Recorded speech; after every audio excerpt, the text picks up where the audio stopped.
Hello, college sports fans. What a week that was. What a crazy week two. And I'm so excited to get started going into week three. Hello, everybody. You're listening to the College Sports Superfan. And today we're going to jump right into it. One of the two top 25 matchups. Once again, it's another week where we only have two top 25 matchups. As we get later into the season, if you take a look at the scheduling, though, you'll see that there's going to be a lot of matchups for some of these weekends coming up in the middle of the season once we really get into what's called the meat of the season. But we're still pretty early on. There's still a lot of college football left to go. Man, what a week two was. Notre Dame losing to Northern Illinois. Oh my goodness. That was very unexpected. What a difference a week can make because Notre Dame defeats Texas A&M and then all of a sudden we're thinking, okay, well their chances of going to the college football playoff is like 90% because basically you look at their schedule and their only big threat that they have the rest of the season is USC in the last game of the year, and most of their schedule is so easy, lines up so favorably, and we're thinking, okay, they'll just cruise basically, may have a couple close games in there, but they'll cruise basically until they play USC. Nope, that offense looks pretty terrible as they lost to Northern Illinois there. But anyways, in terms of my predictions, I'm still on a losing record. I'm 7-8 now, so I'm a little bit closer. And again, I'm not picking Florida State the rest of the season, so that's going to help me out a lot. Or at least that should. Bunley, on the other hand, Bunley, she's 2-0. She made two really good picks, picking Texas and Tennessee last week. That was my best picks were those two as well. I picked Texas. I would say that's my best win.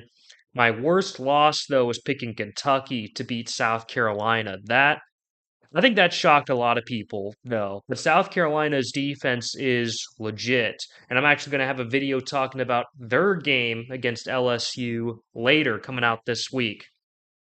But this game right here, this, in my opinion, could be the game of the week. And you're probably asking yourself, college sports super fan, if this right here is the game of the week, this is a top 25 matchup, number 20 Arizona, number 14 Kansas State. If this is your game of the week, why is this the first video that you're coming out to lead off with week three? Well, the answer to that question is just because it's the earliest one. It's on Friday night. It's not on Saturday. It's a Friday night game, which also adds some intrigue because some of these midweek games, quote unquote, can sometimes get a little crazy. There's something about them that's just different. There's something crazy about these games where just some more chaos occurs. But I've been looking forward to this game before the season even began. I think this is going to be a really, really good matchup. Here's something I wanted to point out, though. This is a little confusing, and I get it because of all the conference realignment and all that stuff. But I just want to get this out of the way so everybody is aware and we're all on the same page.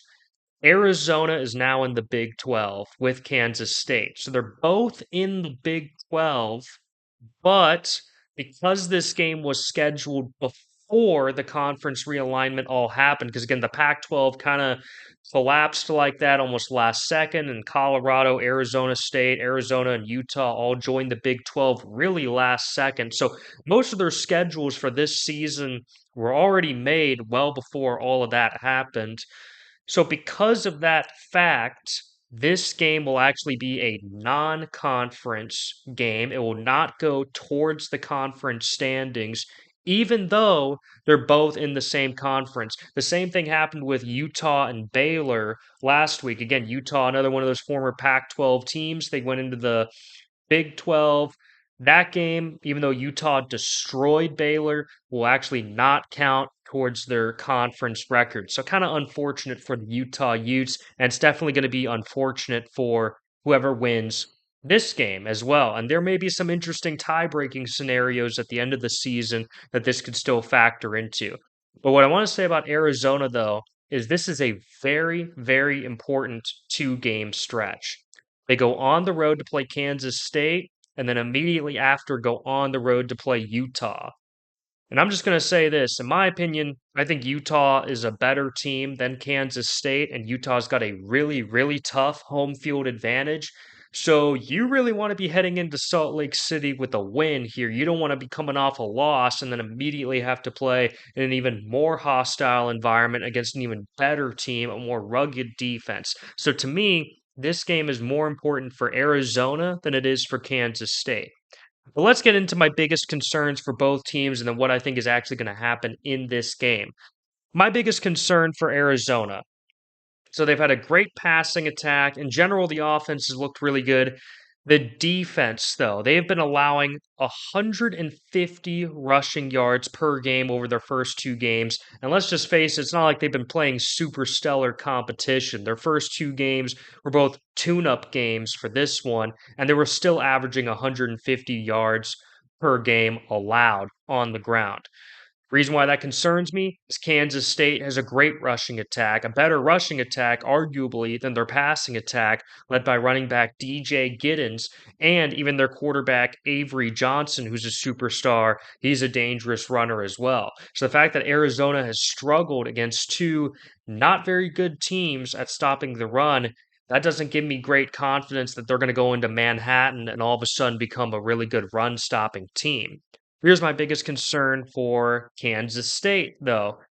Kansas State barely survived last week against Tulane. Now, it was on the road.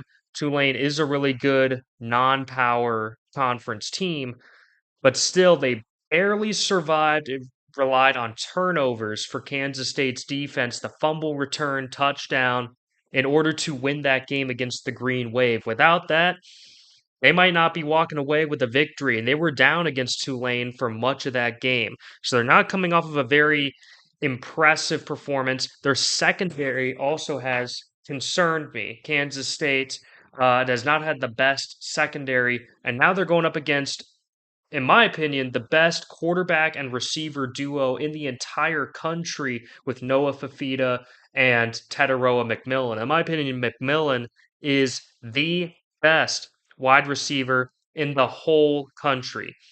So this not very good secondary is now going to have to deal with the best wide receiver in the whole country and a very good quarterback that they've been playing together since middle school. So they're just completely on sync.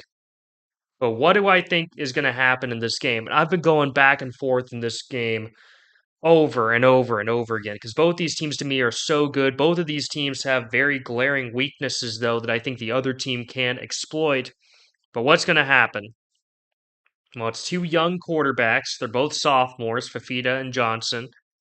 And I think Kansas State, at the end of the day, they're at home. They've got a better defense. They've got a better head coach. I think they're going to end up coming away with the victory in this one. To me, there's too many advantages pointing towards the Kansas State Wildcats. And all they have to do is just shut down McMillan. That's all they got to do. They got to find some way to shut down Tetaroa McMillan. And I think they have the defense and the scheme to be able to come up with that. They're able to do that. I think they win this game by 7. So that's what I'm going to say. All right, thank you guys so much for listening to the College Sports Superfan. This is the first big game of this epic week 3, and I'm excited to get into more of the games with you guys. Thank you so much for listening.